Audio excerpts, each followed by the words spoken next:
Copy അടിച്ച് വെച്ചതാണോ എന്ന് തോന്നിയോ? അതെ അതെ, അതിലെ നിമിഷങ്ങളെല്ലാം നമുക്ക് വൈകാരികമായിട്ട് ഭയങ്കര ഇമോഷണലാണ്. നമ്മൾ ആ സിനിമ കഴിയുന്നവരെ ഇപ്പോഴും ഓർക്കും പോലും കരച്ചിൽ വരും. അത്രയും ഇമോഷണലായിട്ടാണ് ഞാൻ എൻ്റെ ഫാമിലിയും കണ്ടത്. കാരണം ഞങ്ങളൊക്കെ അനുഭവം ആ രൂപത്തിലാണ് പോയത്. പക്ഷെ അവിടെ നിന്ന് അങ്ങോട്ടാണ് പിന്നും ഞങ്ങൾ മുന്നോട്ട് പോയി. രമേശനവിടെ വെച്ച് നിർത്തി. ഞങ്ങൾ വീണ്ടും മുന്നോട്ട് പോയി. ഇത്രയും കയറാൻ പറ്റി. ഇനിയും മലകളിലേക്ക് കുറച്ചും കൂടി ദൂരം ഇനിയും ബാക്കി കിടക്കുന്നുണ്ട്. അത് അച്ചീവ് ചെയ്ത് തരുന്ന തന്നെയാണ്. നമ്മൾ കഴിഞ്ഞ ദിവസമാണ് രോഹൻ കുന്നുമ്മലിന്റെ വീട്ടിൽ ചെന്ന് രോഹന്റെ അച്ഛനുമായി സംസാരിച്ചത്. അപ്പം അന്ന് രോഹന്റെ അച്ഛൻ സുശീൽ കുന്നുമ്മൽ പറഞ്ഞു, 1983 സിനിമ അതെൻ്റെ കഥയാണ്, ചെറിയ വ്യത്യാസമൊക്കെ ഉണ്ട്, ഒരു 5% മാത്രം ഒഴിവാക്കി ബാക്കി 95% എൻ്റെ കഥയാണ്, എൻ്റെ മകന് വേണ്ടി ഞാൻ നടത്തിയ ഫൈറ്റാണ്, പോരാട്ടമാണ്. ശ്രീ എബ്രിഡ് ഷൈൻ 1983 സിനിമയുടെ സംവിധായകൻ നമുക്കൊപ്പം ചേരുകയാണ്. ഈ വീഡിയോ ഷൈൻ ചേട്ടൻ കണ്ടിരുന്നു? ഞാൻ അയച്ചു തരുന്നതിന് മുമ്പേ തന്നെ കണ്ടിരുന്നു. ഞാൻ ഉച്ചയ്ക്ക് നമ്മുടെ എഡിറ്റർ മിഥുൻ എനിക്ക് അയച്ചു തന്നു. വലിയ സന്തോഷം തോന്നി. അപ്പോൾ ഞാൻ എൻ്റെ സുഹൃത്തുക്കൾക്കെല്ലാം അയച്ചു കൊടുത്തു. ഞാൻ നിവിനും അയച്ചു കൊടുത്തു. നിവിൻ സന്തോഷമായെന്ന് തോന്നുന്നു. നിവിൻ ഒരു സ്മൈലി തിരിച്ചയച്ചു. വലിയ സന്തോഷമാണ്. കാരണം ഇതുപോലുള്ള വീഡിയോസ് കാണുമ്പോൾ ആക്ച്വലി എൻ്റെ പേഴ്സണൽ ലൈഫുമായിട്ട് കണക്റ്റഡ് ആയിട്ടുള്ള ഒരു കഥയായിരുന്നു. എൻ്റെ മാത്രമല്ല, ഒരുപാട് പേര് പിന്നീട് അത് പറഞ്ഞിട്ടുണ്ട്. സ്വാഭാവികമാണ്. കാരണം നമ്മളുടെ ആ വർഷങ്ങളിൽ ദൂരദർശനിലെ ക്രിക്കറ്റ് കളി കണ്ടവരും അതിൻ്റെ എല്ലാ ഇമോഷനോടുകൂടി ക്രിക്കറ്റ് കളി കണ്ടവരും പാടത്ത് ക്രിക്കറ്റ് കളിച്ചവരും പ്രൊഫഷണലായിട്ട് കളിച്ചവരും അല്ലാത്തവരും അത്രയും എന്താ പറയുക, ഇൻറ്റൻസായിട്ട് ആ കളിയെ സ്നേഹിച്ചിട്ടുള്ള ആളുകൾക്ക് സ്വാഭാവികമായിട്ടും അവരുടെ മക്കൾ കളിക്കണമെന്ന് ആഗ്രഹം തോന്നും. ക്രിക്കറ്റ് ഗ്രൗണ്ടിൽ പ്രൊഫഷണലായിട്ട് കളിക്കണമെന്ന് ആഗ്രഹം തോന്നാം. ഞാനും അങ്ങനെ ഒരു പിതാവായിരുന്നു. ഞാനും എൻ്റെ മകനെയും കൊണ്ട് അതുപോലെ നടന്നിട്ടുണ്ട്. അവൻ നടന്നു തുടങ്ങിയപ്പോൾ തന്നെ അവൻ്റെ കയ്യിൽ ഞാൻ ബാറ്റ് എടുത്ത് കൊടുത്തു. അവൻ്റെ കോച്ചിങ്ങിൽ വിട്ടു. ആ സിനിമയിൽ കാണിക്കുന്ന എല്ലാം അതുപോലെ തന്നെയായിരുന്നു. പിന്നെ അത് അച്ചീവ് ചെയ്യാനായിട്ട് അത്ര എളുപ്പമല്ലാത്തൊരു കാര്യമാണെന്ന് എല്ലാവർക്കും അറിയാവുന്നതുപോലെ എനിക്ക് ആ സ്ക്രിപ്റ്റ് എഴുതുമ്പോഴേ അറിയായിരുന്നു. അതുകൊണ്ട് ആ സിനിമ ചെയ്യുമ്പോൾ എല്ലാവരും നമ്മുടെ ടീമിലുള്ള പലരും പറഞ്ഞത് ഒരു ഇന്ത്യൻ ടീമിൽ എത്തിക്കുന്നത് വരെ ആ സിനിമ വേണമായിരുന്നു എന്ന് പറഞ്ഞെങ്കിലും ഞാൻ തുടക്കം തന്നെ വിചാരിച്ചിരുന്നു അവിടെ വരെ എത്താൻ എളുപ്പമല്ല. അപ്പോൾ ഇതൊരു വലിയ ഉയരമാണ്. ആ ഉയരങ്ങളിൽ മോനെ പിടിച്ചിട്ട് നടക്കുന്നതിലാണ് അതിൻ്റെ കഥ ഇരിക്കുന്നത്. അതിൻ്റെ അച്ചീവ് ചെയ്യുന്നത് പിന്നീടുള്ള യാത്രയാണ്. അതുകൊണ്ടാണ് അതവിടെ ആ സിനിമ എൻഡ് ചെയ്തത്. പക്ഷേ ഇപ്പോൾ രോഹൻ്റെ വീഡിയോ കാണുമ്പോൾ, രോഹൻ്റെ ഫാദറിനെ കാണുമ്പോൾ ആക്ച്വലി നമ്മൾ ഇമോഷണൽ ആവുക. അങ്ങനെ നടന്ന് കയറി രോഹന് കൺസിസ്റ്റൻ്റായിട്ട് ക്രിക്കറ്റ് കളിക്കുന്ന ഒരു പ്ലെയർ ഞാൻ ശ്രദ്ധിച്ചിട്ടുണ്ട്. രോഹൻ്റെ സ്കോറുകൾ ശ്രദ്ധിച്ചിട്ടുണ്ട്. അപ്പോൾ അങ്ങനെ കളിക്കുന്ന എത്രയോ പേര്, ആ കൂടെ സച്ചിനും അതുപോലെ എല്ലാവരും, സച്ചിൻ ബേബി എല്ലാവരും കളി കാണുന്നുണ്ട്. അസുറുദ്ദീൻ്റെ എല്ലാവരും കളികൾ കാണുന്നുണ്ട്, ശ്രദ്ധിക്കുന്നുണ്ട്. വിനോദിൻ്റെ കൂടെ സുധീഷ് എന്നുണ്ട്. അവർ രണ്ടുപേരുടെ കണ്ണനെ പ്രാക്ടീസ് ചെയ്യിപ്പിക്കാൻ എൻ്റെ വീട്ടിൽ വരുമായിരുന്നു. വിനോദും സുധീഷും കൂടെ വന്നിട്ട് പിന്നെ ബോളറിഞ്ഞ് കൊടുത്തിട്ടുണ്ട്. ആ വിഷ്ണു പോയി സ്കോർ ചെയ്യുന്ന കാണുമ്പോൾ നമുക്ക് ഭയങ്കര സന്തോഷമാണ്. രോഹന്റെ പിതാവുമായിട്ട് സംസാരിക്കുന്ന സമയത്ത് അദ്ദേഹം ഒരു ഘട്ടത്തിൽ കരഞ്ഞു പോകുമെന്ന് എനിക്ക് തോന്നിപ്പോയി. ഞാൻ പിന്നെ അവിടെ പിടിച്ച് ചോദ്യം മാറ്റിയതാണ്. കാരണം അത്രയും ഇമോഷണലാണ്. കാരണം നമുക്ക് ആ വീഡിയോ കാണുമ്പോൾ അത് മനസ്സിലാവുന്നുണ്ട്. അത് എനിക്കും ഭയങ്കര സന്തോഷം തോന്നി, ഭയങ്കര ഹാപ്പിയായി. അത് കണക്ട് ചെയ്തല്ലോ, ഇത്തരം ആളുകൾക്ക് അത് കണക്റ്റായി എന്നുള്ളതിൽ ഭയങ്കര സന്തോഷം തോന്നി. നമ്മൾ 1983 സിനിമയുടെ 100ാം ദിന ആഘോഷം ഞങ്ങൾ ഒരുമിച്ച് കളിച്ചായിരുന്നു. നിവിൻ പോളി ആയിരുന്നു അന്നത്തെ മാൻ ഓഫ് ദ മാച്ച്.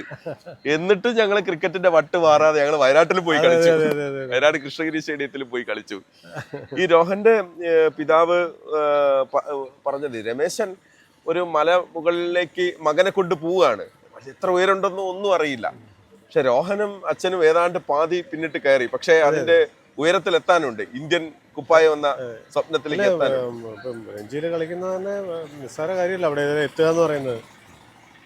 മാത്രമല്ല രോഹൻ അതുപോലെ സ്കോർ ചെയ്തിട്ടുണ്ടല്ലോ, കൺസിസ്റ്റൻ്റ് ആയിട്ട് കളിച്ചിട്ടുണ്ട്, സ്കോർ ചെയ്തിട്ടുണ്ട്. സെഞ്ചുറികളും ഡബിൾ സെഞ്ചുറികളും ഒക്കെ അടിച്ചിട്ടുണ്ടല്ലോ. അപ്പോൾ ചെറിയ കാര്യമല്ല. രോഹന്റെ വീട്ടിലെ ഞങ്ങൾ തറവാട്ടിൽ ചെന്ന സമയത്ത് ഒരു ക്രിക്കറ്റ് പിച്ചിന്റെ നീളമുള്ള ഒരു വരാന്ത നോക്കണം. അവരെ തറവാട്ടിലെ അതിന് മുൻപ് ജനിച്ചു പോയ ആരോ ഉണ്ടാക്കിയ വീടാണ്, അച്ഛൻ എന്നാണ് പറഞ്ഞത്. അപ്പം അത് കറക്റ്റ് ഒരു ക്രിക്കറ്റ് പിച്ച് പോലെ നമുക്ക് തോന്നും. ഒരു 20 യാർഡ് 22 യാർഡ് നീളമുള്ള ഒരു വരാന്ത.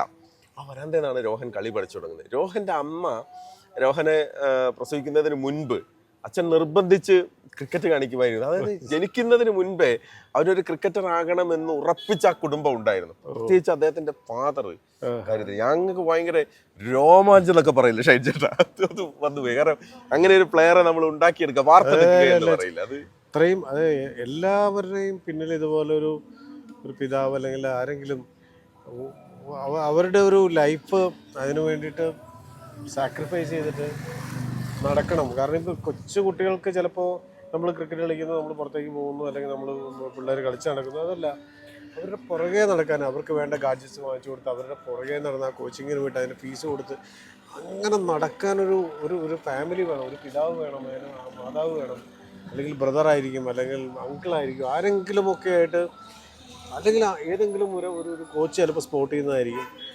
ആരെങ്കിലുമൊക്കെ ഇതുപോലെ പിന്തുണച്ചാലേ അവർക്കത് കിട്ടുകയുള്ളൂ. അപ്പോൾ ഇവരുടെ ഇടയ്ക്കുണ്ടാകുന്ന റിലേഷൻ അത്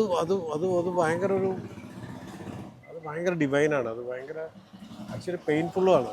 എത്രത്തോളം രോഹൻ ഗെയിം കളിക്കുന്നു, രോഹൻ സെഞ്ചുറി അടിക്കുന്നു, രോഹൻ കളിക്കുന്നതിനേക്കാളും ഹാപ്പിനെസ്, അല്ലെങ്കിൽ ഒരു സെൽഫായിട്ട് രോഹൻ എക്സ്പീരിയൻസ് ചെയ്യുന്ന ഹാപ്പിനെസ്സിൻ്റെ ഒരു 100 times ആയിരിക്കും ചിലപ്പോൾ രോഹൻ്റെ ഫാദർ എക്സ്പീരിയൻസ് ചെയ്യുന്നത്. അവരെപ്പോഴെങ്കിലും നേരിട്ടൊന്ന് കാണണം എന്നൊരാഗ്രഹം കാണാം, സന്തോഷം. ഉറപ്പായിട്ട് നമുക്ക് മിക്കവാറും KCL നടക്കുന്ന തിരുവനന്തപുരത്തേക്ക് ഞാൻ വരണമെന്ന് പറയുകയാണ്. നമുക്ക് ഒരുമിച്ച് ഒരേ ഗാലറിയിൽ ഇരുന്ന് കളി കാണണം. രോഹൻ കുന്നുമ്മലിനും പിതാവിനും ഒപ്പം ഒരുമിച്ച് ഉണ്ടാവണമെന്ന് വരും. ഒപ്പം തന്നെ സഞ്ജുവിന്റെ ഫാദറും ഇതുപോലെ സഞ്ജുവിനെ കളിപ്പിക്കും. സഞ്ജുവിന്റെ ഫാദർ ഇതുപോലെ 98 കുറിച്ച് പറഞ്ഞ പോലെ എൻ്റെ ഒരു ഓർമ്മ. ഇവരും ഇങ്ങനെ നടക്കില്ല, ഡൽഹിയിൽ നിന്ന് ജോലി വിട്ട് കേരളത്തിൽ വരുന്നു, മകന്റെ പുറകെ നടക്കില്ല. സ്ട്രഗിൾ ഉണ്ടായിരുന്നു സഞ്ജുവിനെ കൊണ്ടുവരുന്നതിൽ. 1983 ഒരു സെക്കൻഡ് പാർട്ട് ഞങ്ങൾ പ്രതീക്ഷിക്കുന്നതിൽ, കാരണം ഞങ്ങളത് ആഗ്രഹിക്കുന്നുണ്ട്. കാരണം ആ സിനിമ വല്ലാതെ ഞങ്ങൾ അങ്ങ് പിടിച്ചു. 1983 സെക്കൻഡ് പാർട്ട് ഉണ്ടാവില്ല, കാരണം അത് നല്ല ബ്യൂട്ടിഫുൾ ആയിട്ട് എൻഡ് ചെയ്തിട്ടുള്ള സിനിമയാണ്. അതിൻ്റെ സെക്കൻഡ് പാർട്ടില്ല. ഞാൻ വേറൊരു ഭയങ്കര ഇമോഷണലായിട്ടുള്ള അല്ലെങ്കിൽ ഭയങ്കര രസമുള്ളൊരു ക്രിക്കറ്റ് മൂവി പ്ലാൻ ചെയ്തിരുന്നു. അതിങ്ങനെ ഇപ്പോഴും അതിങ്ങനെ നിൽക്കുന്നുണ്ട്. അത് വരും. കാരണം ഭയങ്കര രസമുള്ളൊരു ഭയങ്കര നിവിനൊക്കെ അറിയാം കഥ. നിവിൻ ചെയ്യണമെന്ന് ആഗ്രഹിച്ചിട്ടുള്ള, നിവിൻ പ്രൊഡ്യൂസ് ചെയ്യണമെന്ന് ആഗ്രഹിച്ചിട്ടുള്ള സിനിമയാണ്. അത് ചിലപ്പോൾ വരുമായിരിക്കും. മനോഹരമായ കവർ ഡ്രൈവ് ഞങ്ങൾ പ്രതീക്ഷിക്കുകയാണ്. അത് ആക്ച്വലി ഇതൊരു നാഷണൽ വൈഡ് ശ്രദ്ധ കിട്ടേണ്ട ഒരു ക്രിക്കറ്റ് തന്നെയാണ്. ക്രിക്കറ്റ് ഒരു പ്യുവർ ക്രിക്കറ്റ് മൂവി. കണ്ണന്റെ ഇപ്പോഴത്തെ അവന് ഇൻസ്റ്റാഗ്രാമിൽ ഞാനത് ഗംഭീരമായിട്ട് ഷോട്ടുകൾ അസാധ്യമായിട്ട് ആ സിനിമയിൽ അടിക്കുന്ന ഒരു ഷോട്ട് ഉണ്ടല്ലോ, ലാസ്റ്റ് അടിക്കുന്ന ഒരു ഫുൾ ഷോട്ട്, അതൊക്കെ ഞങ്ങൾ കണ്ടു. അവനിപ്പോ അവൻ ക്രിക്കറ്റ് കളിക്കുന്നുണ്ട്. അവനെ വെച്ചിപ്പോ മൂവി സ്റ്റാർട്ട് ചെയ്യാം. അവൻ ഹീറോ ആയിട്ട്. പ്രേമപ്രാന്ത് എന്നാണ് സിനിമയുടെ പേര്. അത് കലാഭവൻ പ്രചോദാണ് ഡയറക്ട് ചെയ്യുന്നത്. ഞാൻ അതിന്റെ സ്ക്രിപ്റ്റ് എഴുതുന്നു. അപ്പൊ അതിന്റെ പണിപ്പുരയിലാണ്. ഓക്കെ, എന്തായാലും ഷൈൻ ചേട്ടാ കണ്ടതിൽ വലിയ സന്തോഷം, വലിയ അഭിമാനം. കാരണം ക്രിക്കറ്റിനെ ഭയങ്കര സ്നേഹിക്കുന്ന ആളുകളിലേക്കാണ് ഞങ്ങളെ യാത്ര. കാസർഗോഡ് വരെയാണ്. അടിപൊളിയാണ്.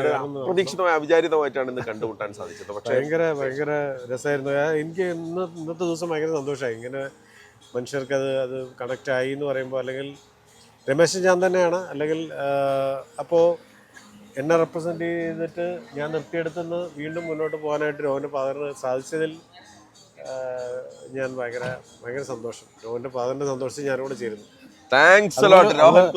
അതുപോലെ ഒരുപാട് പിതാക്കന്മാരുടെ സ്വപ്നങ്ങൾ കാണുന്ന, ഇനിയും സ്വപ്നങ്ങൾ കാണുന്ന പിതാക്കന്മാരുടെ എല്ലാം ഒപ്പം അവരുടെ ഇമോഷൻസിൻ്റെ ഒപ്പം ഞാനും ഉണ്ട്. അതാണ് ഞങ്ങൾ വളരെ അപ്രതീക്ഷിതമായിട്ട് ഒരു കാര്യം കൂടെ പറയട്ടെ. ഈ സിനിമയുടെ പാർട്ടായ BK ഹരിനാരായണനെ അദ്ദേഹത്തിന്റെ വീട്ടിൽ ഞങ്ങൾ പോയിരുന്നു. ഇന്നലെ അദ്ദേഹത്തിന്റെ വീട്ടിലായിരുന്നു ഞങ്ങള്. ഓലഞ്ഞാലിക്കുരി. ഇതൊക്കെ എവിടെയോ കണക്റ്റ് ആണ്. ഇപ്പൊ രോഹൻ കുന്നുമലിന്റെ അടുത്ത് ഞങ്ങൾ ചെല്ലുന്നു, ഷൈൻ ചേന്റെ അടുത്ത് അപ്രതീക്ഷിതമായി വരുന്നു. അതിനിടയിൽ BK ഹരിനാരായണന്റെ വീട്ടിലേക്ക് ഞങ്ങൾ പോകുന്നു. അപ്പൊ ഇത് ഒരു 1983 ഒരു ത്രില്ല് ഞങ്ങൾക്ക് യാത്രയിലും ഉടനീളം കിട്ടുന്നുണ്ട് എന്നുള്ളതാണ്. Anyway thanks a lot. ഇനിയും നമ്മുടെ ആ ക്രിക്കറ്റ് മൂവി നിങ്ങളുടെ യാത്ര അടിപൊളിയാവട്ടെ. ഇങ്ങനെ ആളുകളെ സന്തോഷിപ്പിക്കുന്ന ഇത്തരത്തിലുള്ള മെമ്മറീസ് എടുക്കുന്ന യാത്ര അടിപൊളിയാണ്. നന്നായിട്ട് വരട്ടെ. Thank you. എല്ലാവിധ ആശംസകളും. ഒരു എബ്രിഷൈൻ ചിത്രം കൂടി വരാൻ പോകുന്നുണ്ട്. ക്രിക്കറ്റാണ്. കാത്തിരിക്കുക ആരാധകരെ. നമ്മുടെ യാത്ര മറ്റൊരിടത്ത് കാണാം.